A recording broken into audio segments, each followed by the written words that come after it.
I hadn't planned on leaving that night. Her words made the choice for me. Go ahead. Move out if you want. I don't care. She said it so lightly, as if flicking ash from a cigarette, as if I was nothing. I stood in the doorway, suitcase in hand, staring at the woman I thought I knew. She didn't look up from her phone. A small smirk curved her lips, almost amused. I should have shouted, demanded answers, but I didn't.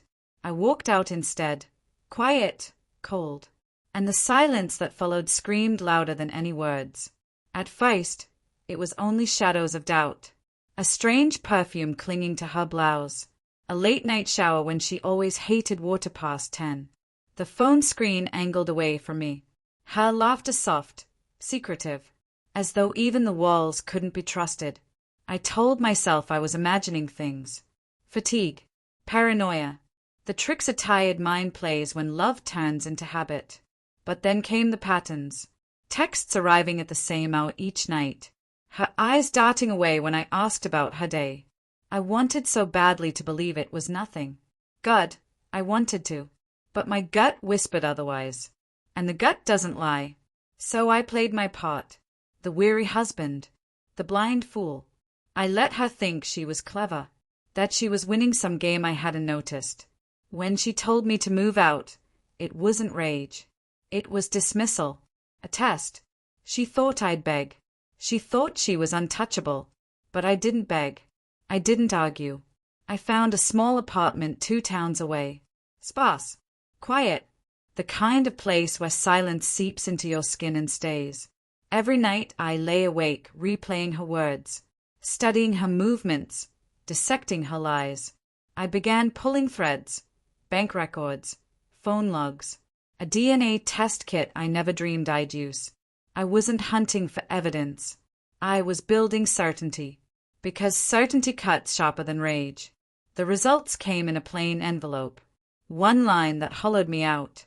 Not the biological father. I sat at the kitchen table, staring until the ink blurred.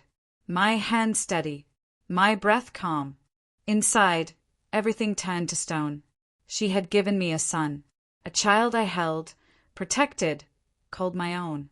And she built it all on deceit. When I confronted her, I didn't scream.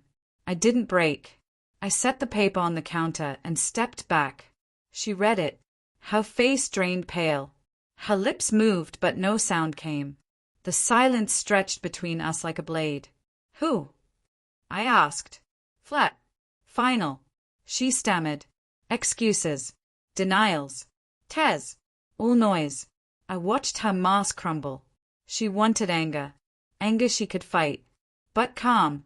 Calm was untouchable. Revenge wasn't planned. It was instinct. I called her father. A man who built his life on legacy, pride, honor. I handed him the report. Said nothing. I didn't need to. His silence weighed heavier than words. 2 days later, I waited. I knew the storm was coming. The knock shattered the quiet, followed by his roar. Do you know what he's done? Tell him to undo it, now.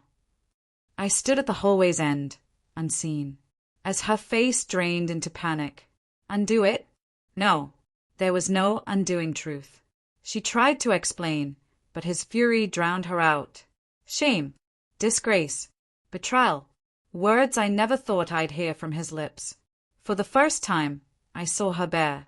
Not stripped by me, but by the man whose approval she worshipped all her life. That was my revenge. Not fire. Not destruction. Exposure. She had built her prison. I only lit the stage. Afterward, I gathered my last belongings. That's when she broke. Tears streaking down, clutching at me, desperate.